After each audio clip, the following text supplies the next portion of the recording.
like, what is he willing to do for our brave vets? And Deb, I just wanted to say that Maxime has just rolled out his veterans policy, and if you go to People's Party Canada.ca, and you can look up under his platform that the vets will be looked after once he's able to take office. And I know for a fact, if I didn't think Maxime would stick to what he says, I would not even bother. Like a year ago, I said I'm not voting ever again. I'm done because we're on a globalist pinwheel. Like all the parties are all paid globalists, and I'm fed up. So that's when someone told me to look at Maxime. So I did, and I was very impressed. And the only thing that I really found on his platform was the immigration numbers. They were still too high. But I understood at the time if he had gone much lower, he would have been attacked for that right away and called a racist and all this other. And that he has been called that anyway. But his new immigration policy, I'm happy with. But as far as our vets go, I think every candidate does what they can in their prospective ridings. But overall, Maxime is kind of the one who's going to take care of that. That's more of a federal issue. And I want to thank you for that question because that's a big deal for me. I see many, many videos and many stories of veterans in makeshift tents under the parkways in various cities. And it breaks my heart that people that went and not only went to battle, but went with the intention to go to battle for this country and to stand up for this country. And to have them treated like that kills me inside because my grandfather fought in the war. I think every one of us have someone in our bloodline who has fought in World War One and maybe World War Two, or World War Two and maybe World War One is what I meant.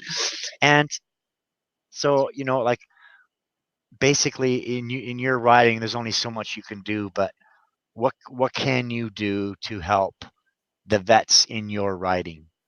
Well, I think it's a fairly simple answer, and I'm going to touch on a bit of my personal history as well. I am a vet, and spent my early years training at Royal Roads Military College in Victoria, BC, Wow. as training to be a combat systems engineer. Combat systems engineers at that time were a very emerging specialty in the forces because we were the first military computer programmers, and my computer programming was being done to make the guns on Navy ships go boom in the right direction and hit the target. So I'm a computer programmer since I've left the military, but Right you on. can probably tell by the way I dress, the way I cut my hair, the way Oh, I could tell right away. you never lose those mannerisms and that sense No. of honor and responsibility to our country. So as a local representative of the Regina-Lewvan riding, I am 100% in agreement that veterans have been mistreated by successive governments the last couple of decades, that there are multiple tiers of support, that there were veterans living homeless, that there are veterans being refused medical care, whether it's for PTSD or orthotics to help with their work mobility, that we are abandoning those people and spending billions of dollars overseas for, I'm going to say, the word's escaping me, but teaching Nothing is people how to actually use what I'm saying. contraception and about abortions and in countries around the world when we're running a budget deficit is absolutely unforgivable. It's Yeah. immoral, and we need to do better.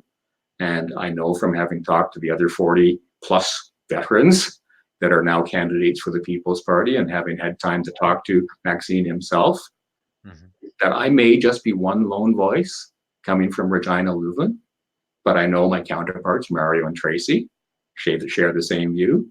I know that probably all 338 members of our candidates share the same view. So I am one voice of many, and we intend to right these types of wrongs for our veterans.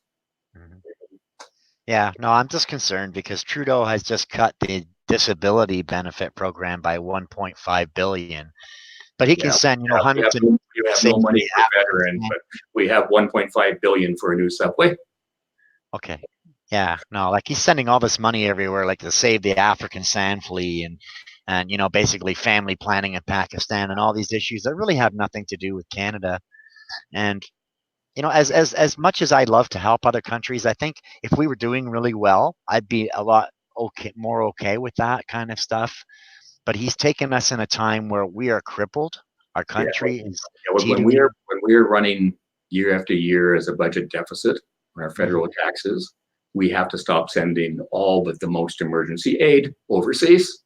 We Yeah, have to focus on Canada first, on the needs of our veterans, on the needs of our homeless, on the needs of our folks that are on the edge economically.